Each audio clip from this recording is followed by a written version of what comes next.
What's good, YouTube?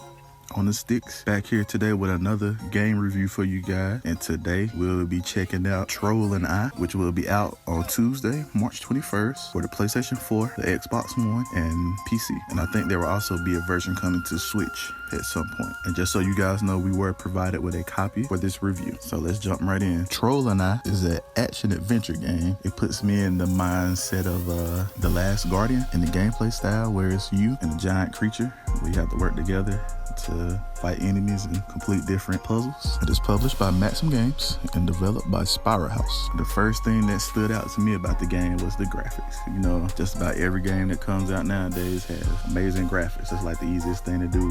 Well, maybe not the easiest thing to do, but a really easy thing to do in the game now. A lot of games look great, but aren't good. Well, this game doesn't look that great, and it's not that good, in my opinion. The graphics aren't terrible, but I feel like they could be way better, especially at this point of graphics in video games. Next thing I would say stood out was the story. I feel like it doesn't do that good of a job explaining everything. I feel like it's kind of jumpy from one segment to the other. At the start of the game, it shows well, you play as a boy named Otto. You're out learning the basics of the game, and it does a little tutorial of you hunting. And while you're out hunting, it shows that some kind of commotion is happening back home at your village. And as you go back to the village, it shows you trying to help someone from your village, and you can't really get to them. After that, the game goes into a kind of a quick time event and pretty much just throws you into the next part of the game where you meet your troll. But it's I found it kind of weird that it just jumped from the moment from your village to this next scene, and your character doesn't seem too concerned about what he was originally trying to do. Or maybe he is, and I just missed the moment where he talked about what happened at the village. But to me, it just didn't seem, it seemed like something was missing from the whole sequence. As far as the gameplay, the game also has a crafting feature where you could craft weapons, different kind of healing items, the different kind of weapons. You got clubs and spears and things like that, which also determine what kind of combat you want to get into, or if you want to get into some close quarter melee combat or some long range combat throwing spears. I feel like the crafting in the game is all right. It's not too deep, but it's just deep enough to give you a feel of crafting. Like I said, it's pretty much like Last Guardian. It's a lot of puzzle solving that will require you using Otto as well as your troll for different situations. The combat is okay. You got your basic attack, and you can also counter or parry of the enemy's attack when you're with Otto.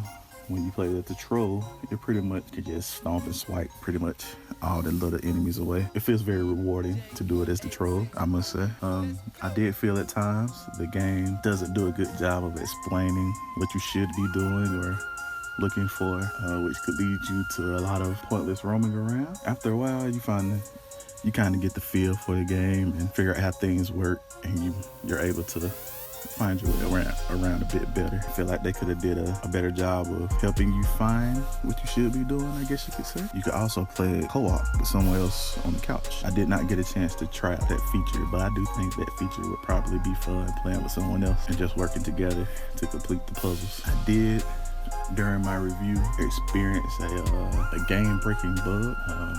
It was at one section of the game. I fell off of a cliff or a platform or something. After coming back to restart, I couldn't get Otto to climb down like he's supposed to. Instead, he just walked right off the cliff and was just walking on the air like you would see in an old cartoon, just walking.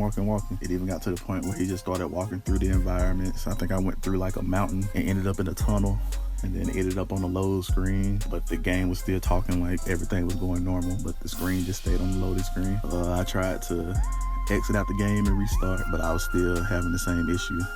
And even switching to Troll to try to go complete the part of the level I was at, I couldn't, because you needed Otto and the Troll to get through the next area. So do we think this game is worth a try? At the moment, I would have to say no, it's not. Like I said, I had the game-breaking bug. I don't know if anybody else is experiencing that. Don't know if that's a common thing or it's just a really rare thing I just so happened to come across. The story, like I said, felt like it was jumping too much from point to point, not really connecting everything. Combat left more to be desired. All around, it just wasn't a game I could really get into. I didn't enjoy that much. I mean, if you enjoy adventure games like this, or maybe you really enjoyed the Last Guardian game that came out last year, you might would enjoy this. But if you're not looking for that kind of game, you probably won't enjoy this game. So I would advise you not to give it a try. Maybe there'll be a day one patch to fix the issues I had with the game. If so, I would definitely go back and give the game another try just to see if the issues are fixed. But like I said, at this moment, I do not feel like the game's worth a try. All right, I hope you guys enjoyed our review